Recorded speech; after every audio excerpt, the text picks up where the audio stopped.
Messi কাণ্ডে প্রথম দফায় হাজিরা এড়ানোর পর প্রাক্তন ক্রীড়ামন্ত্রীর বাড়িতে নোটিশ পাঠিয়েছে পুলিশ। আজ বিধাননগর দক্ষিণ থানায় অরূপ বিশ্বাসকে তলব করা হয়েছে। এ নিয়ে কথা বলে নেব আমাদের প্রতিনিধি ময়ূক ঠাকুর চক্রবর্তীর সঙ্গে। ময়ূক, আজ কি হাজিরা দেবেন অরূপ বিশ্বাস? যদি না দেন পুলিশ কি করবে? দেখো, যেটা বিধাননগর কমিশনের সূত্রে খবর পাওয়া যাচ্ছে যে প্রথম দফার যে নোটিশ সেটা অরূপ বিশ্বাস কমপ্লাই করেননি। উল্টে তিনি একটা ইন্টিমেশন পাঠিয়েছিলেন যে তিনি শারীরিকভাবে অসুস্থ, তাই তাকে 14 দিন সময় দেওয়া হোক। পুলিশ সূত্রে খবর যে ইন্টিমেশন পাওয়ার পর পুলিশ আধিকারিকরা অরূপ বিশ্বাসের তরফ থেকে তিনি যে শারীরিকভাবে অসুস্থ তার জন্য কোনো মেডিকেল সার্টিফিকেট বা কিছু সেটা অরূপ বিশ্বাস দেখাননি। এরপরই ফের দ্বিতীয়বার রাজ্যের প্রাক্তন ক্রীড়ামন্ত্রীকে নোটিশ করে পুলিশ এবং আজকে দুপুরের মধ্যে বিধাননগর দক্ষিণ থানা হাজিরার নির্দেশ দেওয়া হয়। এখন যেটা দেখার যে আজকে দ্বিতীয় নোটিশ অরূপ বিশ্বাস কমপ্লাই করেন কিনা, মানেন কিনা এবং তিনি আসেন কিনা। সূত্র মারফত যেটা জানা যাচ্ছে যে যদি আজকে অরূপ বিশ্বাস দ্বিতীয় দফার নোটিশও না মানেন বা তিনি না আসেন, সেক্ষেত্রে পুলিশ আধিকারিকরা কিন্তু কড়া পদক্ষেপ নিতে পারেন, এমনটাই জানা যাচ্ছে। দুপুর 1টা পর্যন্ত বিধাননগর কমিশনারেটের আধিকারিকরা দেখবেন প্রাক্তন ক্রীড়ামন্ত্রী হাজিরা দিয়েছেন কিনা। যদি তিনি দুপুর 1টা অবধির মধ্যে হাজিরা না দেন, সেক্ষেত্রে পুলিশের তরফ থেকে কড়া পদক্ষেপ নেওয়া হবে, এমনটাই সূত্র মারফত জানা যাচ্ছে। ধন্যবাদ ময়ূক। মমতা বন্দ্যোপাধ্যায়ের হাতে এখন সম্বল মাত্র 20 জন বিধায়ক। এবার তাতেও কি ভাঙন ধরাবেন সংখ্যা নিরিখে নিজেদের আসল তৃণমূল বলে দাবি করা ঋতব্রত বন্দ্যোপাধ্যায়, সন্দীপন সাহারা? জল্পনা বাড়ালেন তৃণমূল থেকে বহিষ্কৃত বিধায়ক সন্দীপন সাহা। বললেন যারা যোগাযোগ করছে তারা যখন এখানে চলে আসবে সেটা 60-এর অনেক বেশি হয়ে যাবে। যে 58 জন সই করেছিল তার বাইরেও অনেক বিধায়ক যোগাযোগে আছে। সবেধন নীলমণি 20 জন বিধায়ককেও কি শেষ পর্যন্ত রাখতে পারবেন না মমতা বন্দ্যোপাধ্যায়?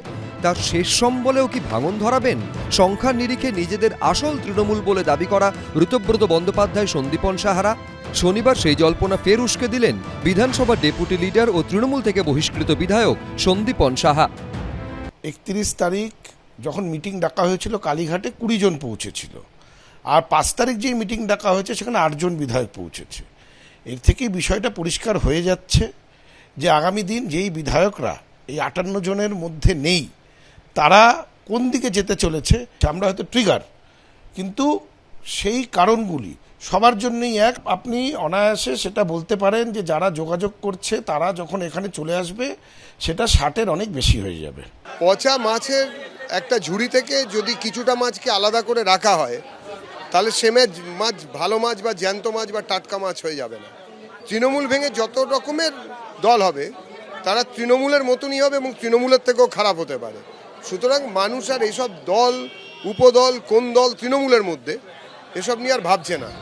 2026-এর বিধানসভা নির্বাচনে ভরাডুবির পর তৃণমূলের ছোট বড় মেজো সেজো সব মাপের নেতাদের সবার নিশানায় অভিষেক বন্দ্যোপাধ্যায়। এদিন তার বিরুদ্ধে ফের ক্ষোভ উগরে দিয়েছেন তৃণমূল থেকে বহিষ্কৃত বিধায়ক সন্দীপন সাহা।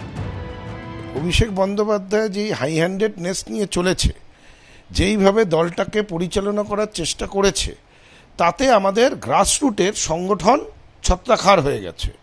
কোনো রিপোর্ট জেলা লেভেল থেকে, ব্লক লেভেল থেকে না নিয়ে এককভাবে ওপর থেকে চাপিয়ে দেওয়া, তাতে সংগঠন কমজোর হয়েছে, যার জন্যে আজকে এই বিপর্যয়ের সম্মুখীন হতে হয়েছে দলকে। প্রশ্ন তো তাকে করা হবেই। দেখুন, আমরাও তো প্রশ্ন করেছিলাম, তার কোনো উত্তর পাইনি দলের অভ্যন্তরীণ মিটিংয়ে। প্রশ্নের সম্মুখীন তো তাকে নিশ্চিতভাবে হতে হবেই। একদিকে পরিষদীয় দল, অন্যদিকে সংসদীয় দল, কোনো কিছু নিয়েই এখন স্বস্তিতে নেই একদিন ক্ষমতার শীর্ষে বসে থাকা মমতা বন্দ্যোপাধ্যায়। সোমবার ইন্ডি জোটের বৈঠকে যোগ দিতে ইতিমধ্যে দিল্লিতে পৌঁছে গেছেন। সোমবারই সংসদীয় দলে বড়সড় ভাঙনের ইঙ্গিত মিলছে। দিল্লিতে বসেই কি পরিষদীয় দলে আরও ভাঙনের সম্মুখীন হতে হবে তাকে? অনির্বাণ বিশ্বাস, শিবাশিস মৌলিক, ঐশী মুখোপাধ্যায়ের রিপোর্ট, এবিপি আনন্দ। তৃণমূলের সংসদীয় দলে ভাঙনের সম্ভাবনায় কার্যত শিলমোহর দিলেন দলের বর্ষিয়ান তৃণমূল সাংসদ সুখেন্দু শেখর রায়। বললেন ভাঙন যখন শুরু হয় সেই ভাঙনটা সর্বগ্রাসী হয়। শ্রমিক ভট্টাচার্য এদিন বলেন যারা ডিজে বাজাবেন বলেছিলেন তারা বাঁশি বাজাচ্ছেন, তাও আবার করুণ সুরে। যখন ধোঁয়া ওঠে আগুন তো নিশ্চয়ই আছে। ভাঙন যখন শুরু হয় সেই ভাঙনটা সর্বগ্রাসী হয়। আগুন যখন লাগে আগুনটা সর্বগ্রাসী হয়। দলেরই বিদ্রোহের আগুনে ঝাড়খাড় তৃণমূলের ঘর। বিধানসভা, পুরসভা, জেলা পরিষদের পর এবার সংসদেও তৃণমূলের ভাঙন স্রেফ সময়ের অপেক্ষা। ইন্ডি জোটের বৈঠকে যোগ দিতে রবিবার দিল্লি গেলেন মমতা বন্দ্যোপাধ্যায়, আর সেদিনই তৃণমূলের সংসদীয় দলে ভাঙনের সম্ভাবনায় কার্যত শিলমোহর দিলেন দলের বর্ষিয়ান সাংসদ সুখেন্দু শেখর রায়। ভাঙনের টের পাওয়ার আগে সেতু বাঁধতে হয়, বোল্ডার ফেলতে হয়, আগুন লাগার আগেই প্রতিষেধক ব্যবস্থা নিতে হয়। যারা পারে না তারা পুড়ে মরে, যারা পারে না তারা ডুবে মরে। मैं वापस आ रहा है। अरे जो गद्दार है उसको गद्दारी करने दो ना, जो अच्छा है निकल जाए निकल जाए। कुछ नहीं होने वाला। मैं खड़ा हूँ दीदी के साथ और सदैव रहूंगा। জল্পনা বাড়িয়েছেন তৃণমূল সাংসদ সৌগত রায়। বিজেপির থেকেও একটা অপারেশন লোটাস চালানো হচ্ছে এমপি ভাঙিয়ে নেবার, সেটা দেখা যাক। আমি দিল্লি এয়ারপোর্টে দেখলুম যে কাকলি ঘোষ দস্তিদার আর সুখেন্দু শেখর রায় দিল্লিতেই পৌঁছলেন আমার সামনেই। লোকসভা ও রাজ্যসভা মিলিয়ে তৃণমূলের বর্তমান সাংসদ সংখ্যা 41। সূত্রের খবর, লোকসভায় 28 জন সাংসদের মধ্যে 24 জনই মমতা বন্দ্যোপাধ্যায়ের পাশে নেই। অন্তত 20 জন বিদ্রোহের জন্য একেবারে প্রস্তুত। শুধুমাত্র 4 জন মমতা বন্দ্যোপাধ্যায়ের দিকে থাকছেন বলে সূত্রের খবর। এরা হলেন কল্যাণ বন্দ্যোপাধ্যায়, সুদীপ বন্দ্যোপাধ্যায়, মালা রায় ও অভিষেক বন্দ্যোপাধ্যায়, যার বিরুদ্ধে বিদ্রোহীদের অধিকাংশের ক্ষোভ। তৃণমূল কংগ্রেস তাদের নিজের কারণেই ভেঙে যাচ্ছে। যারা এখানে ডিজে বাজাবেন বলেছিলেন তারা দিল্লিতে গিয়ে বাঁশি বাজাচ্ছেন, আর তার সুরও করুন। দিগ্ভ্রান্ত, আশাহত হয়ে কেউ যদি দিল্লির এ প্রান্তে ও প্রান্তে ঘোরাফেরা করে, তাদের সঙ্গে যদি দেখা হয় তাহলে হায় হ্যালো তো হবেই। কেউ যদি ফোন করে তো রাজনৈতিক সৌজন্য ফোন ধরা এবং উত্তর দেওয়া।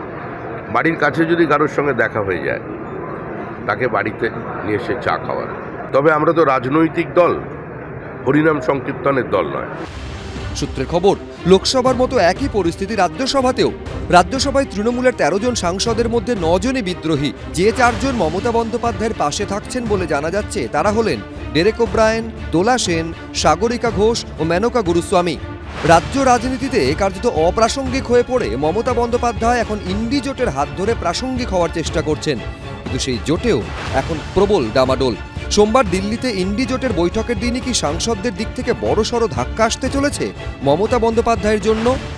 বহু পুরনো সাংসদ, সম্মানীয় সাংসদ, তারাও মুখ খুলছেন, তারাও বিষয়টাকে সামনে নিয়ে আসছেন, তুলে ধরছেন। তো আমার সেটা দেখে মনে হয়েছে যে সেখানেও নিশ্চয়ই কোনো ডেভেলপমেন্ট হচ্ছে। কারণ তো সবার জন্য একই হওয়ার কথা, কারণ এই কারণেই তো সবাই বিদ্ধ।